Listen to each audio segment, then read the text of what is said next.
우리 지난 시간까지는 직류기를 배웠었는데요. 직류 발전기는 직류를 발생시켰고요. 직류 전동기는 직류를 인가해서 전동기를 회전시켰어요.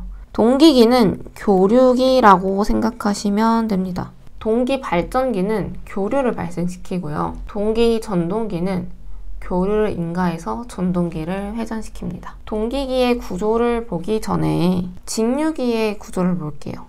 이렇게 계자가 있었고요. 이 계자는 고정을 했었죠. 고정되어 있는 고정자였어요.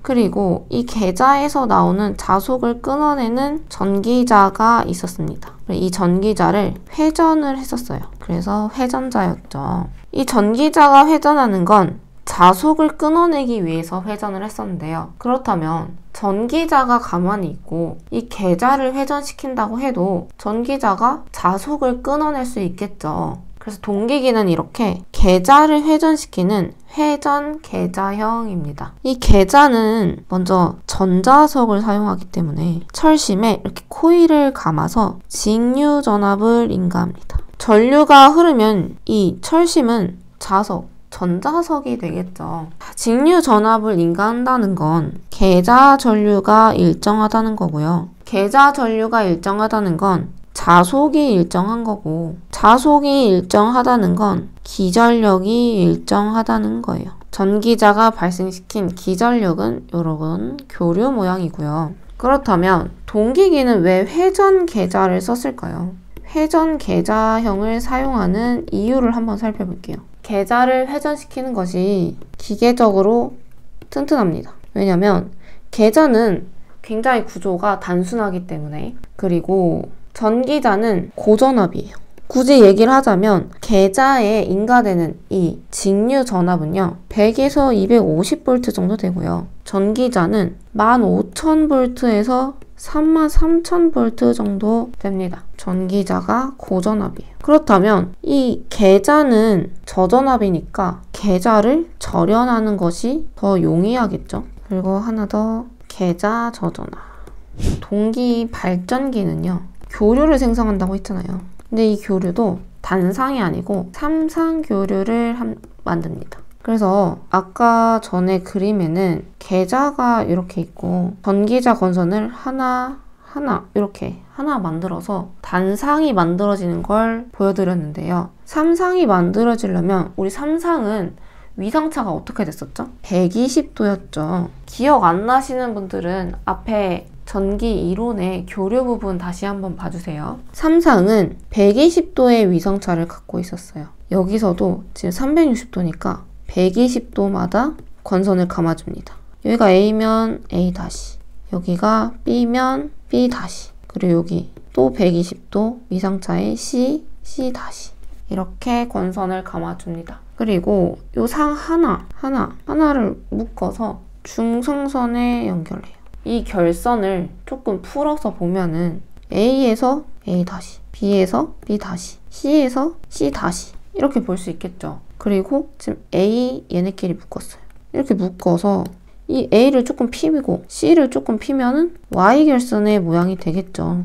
그리고 얘는 중성선이나 접지를 하게 됩니다. 이렇게 전기자는 Y결선을 하고요. 이 Y결선을 하는 이유는 성간전압에 비해 상전압이 낮습니다. Y결선에서 이게 성간전압이었고요. 이게 상전압이었죠. 요 상전압이 낮아서 코로나에 의한 건선의 열화를 감소시킬 수 있다라고 하는데, 이 코로나는 뭐냐면 공기의 절연파기예요. 만약에 전선이 이렇게 있어요. 전선이 있는데 여기가 갑자기 가운데 끊어졌다. 근데 여기 내가 전류를 흘렸어. 그럼 여기가 끊어졌으니까 전류가 흐르지 않는 게 맞잖아요. 근데 이 공기의 절연이 파괴돼서 여기서 전류가 흘러버립니다. 이런 것을 공기의 절연 파괴라고 하고요.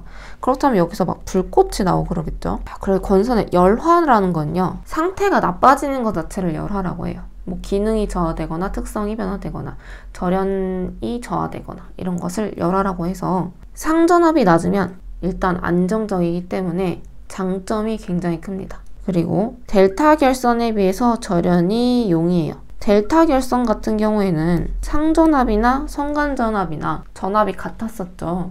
그리고 Y 결선은 제가 아까 밑에서 접지를 한다고 했죠. 그래서 접지를 해서 이상전압에 대한 방지 대책이 용이합니다. 여기서 이상전압이라는 건 정상전압이 아닌 갑자기 과전압이 생기거나 이런 경우를 이상전압이라고 해요. 그래서 이상전압에 대한 방지 대책이 용이하고 제3고조파에 의한 순환전류가 흐르지 않습니다. 접지를 하니까 이러한 고조파에 의한 순환전류가 생기잖아요. 고조파는 앞에 교류에서 했었죠.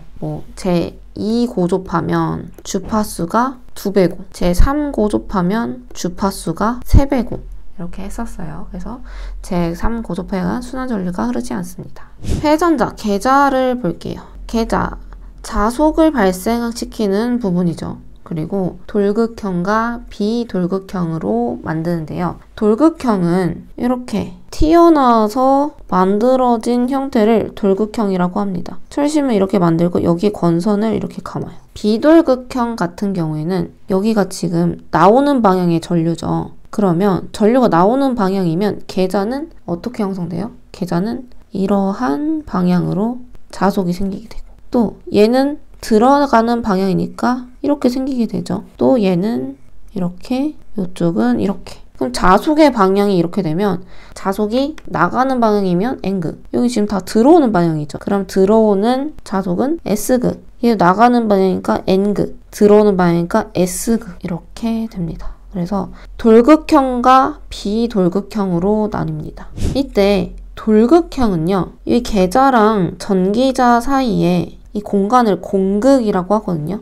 이 공극이 지금 균일하지 않아서 리액턴스가 균일하지 않아요. 그래서 수차 발전기와 같이 큰 저속기용으로 사용하고 그 대신 극수가 많습니다. 비돌극형 같은 경우에는 이 공극이 굉장히 일정하죠. 그래서 리액턴스가 균일하고요. 터빈 발전기와 같이 고속기용으로 사용합니다. 그리고 얘는 극수가 적어요. 이 동기기는 발전기로 굉장히 많이 쓰이는데 발전기도 어떤 발전기냐면 여기서 지금 수차 발전기와 터빈 발전기라고 했잖아요. 수차 발전기는 수력 발전기에서 쓰고요. 터빈 발전기는 화력에서 씁니다. 냉각 장치 볼게요. 동기기는 일단 회전 속도가 굉장히 커요. 자동차가 빨리 달리고 싶은데 바람이 너무 많이 불면은 자동차가 빨리 달리지 못하죠. 그래서 스포츠 같은 거는 굉장히 낮고 얇게 최대한 바람의 저항을 받지 않게 설계가 되어 있어요.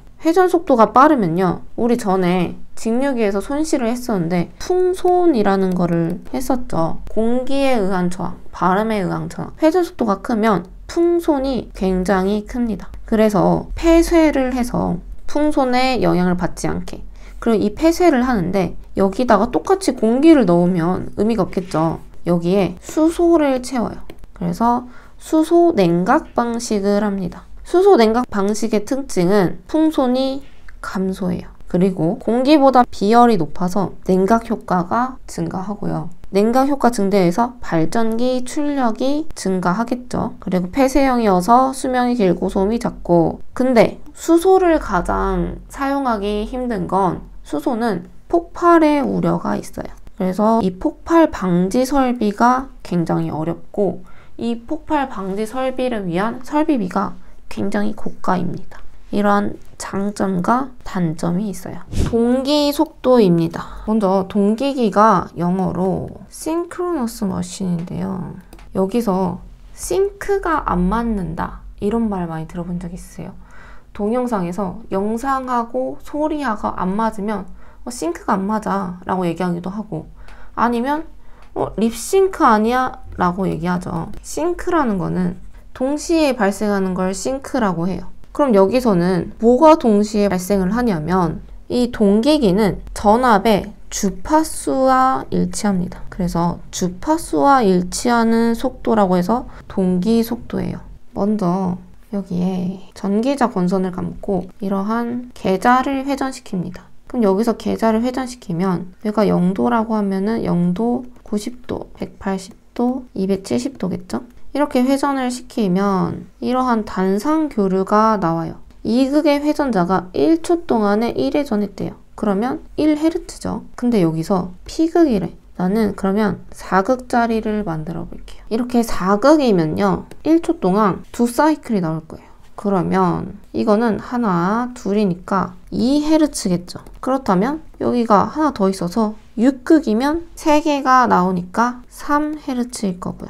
그래서 이때 주파수는 2분의 1 pHz라고 줄 거고요. 만약에 이 P극의 회전자가 1초 동안 아까 1회전이었는데 NS로 회전하는 경우라고 뒀어요. 그렇다면 여기다가 이 NS를 이렇게 곱해줄 수 있겠죠. 그리고 이때 이 NS 어디서 많이 본 적 있죠? 얘는 1초당 얼마만큼 회전했어? 라는 게 NS고 단위는 rate per sec로 뒀습니다. 그럼 얘를 분당 몇 번 회전했어? 라고 두면은 얘를 지금 얘로 표현하려면 어떻게 될까요? 60NS고요. 이 NS는 60분의 NS라고 이렇게 줄 수 있겠죠. 그래서 이 분당 회전 속도를 곱해줄 거예요. 그리고 이 분당 회전 속도 얘가 동기 속도가 됩니다. P극의 회전자가 1분 동안에 N으로 회전하는 경우에 주파수는 이렇게 되니 이때 속도를 구하면 P분의 120F가 될 거고요. 여기서 P는 극수고 F는 주파수겠죠. 이 동기 속도는 주파수와 일치하게 됩니다. 주파수와 비례하게 돼요. 동기기의 전기자 건선법 볼게요. 동기기는요. 먼저 고상권, 폐로권, 이층권, 중권, 그리고 분포권과 단절권을 씁니다. 우리 여기까지는 직류기에서 했었고요.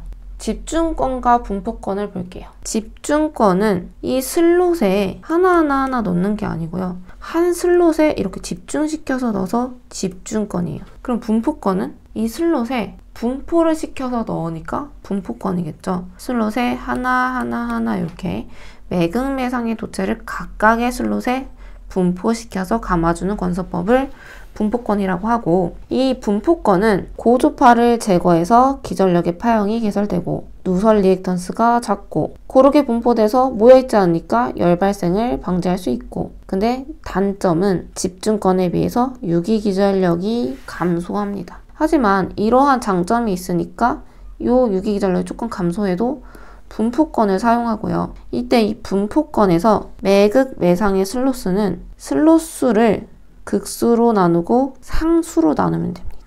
전절권과 단절권을 볼게요. 전절권은 지금 이렇게 표현을 했는데 여기가 N극이고 여기가 S극이면 아까는 보통 이렇게 감는다고 표현을 해왔는데 전절권은 이렇게 권선의 간격과 자극의 간격을 일치시키는 게 전절권이고요. 단절권은 이 자극의 간격보다 조금 작게 하는 게 단절권입니다. 그리고 동기기에선 이 단절권을 사용하고요. 이 단절권은 고주파를 제거해서 기전력의 파형이 개선되고 또 코일의 길이가 단축되니까 기기가 축소되고 또 코일이 감소해요. 코일의 양이 감소하니까 가격이 저렴해지고, 하지만 단점은 항상 기전력이 감소합니다. 그리고 동기 발전기의 유기기전력을 살펴보면 한상의 유기기전력인데 이거는 그냥 눈으로만 보시면 되고요. 굳이 갑자기 이게 왜 나왔어? 라고 궁금하신 분들만 보시면 돼요. 기전력이 이렇게 발생한다는 건요. 자속도 똑같이 이런 모양이겠죠. 그럼 이때 자속은 최대값이 있을 거고 이때 파형은 정연파겠죠. 그리고 이 유기기전력은 패러데이 렌츠 법칙에 의해서 이러한 식이었고요. 이때 이 파이가 여기로 들어갑니다. 그렇다면 마이너스 n dt분의 d의 파이 m 사인 오메가 t가 되고요. 얘를 미분해서 나타내면 결국 4.44 fn 파이가 나오고요. 그럼 여기서 요 k 오메가는 뭐냐면 얘는 권선 계수입니다. 아까 위에서 분포권이나 단절권은 유기기전력이 감소한다고 했잖아요. 그래서 이 권선법을 어떻게 감느냐에 따라서 유기기전력이 감소할 수도 있고 조금 더 커질 수도 있겠죠. 그래서 여기에 권선 계수를 집어넣습니다.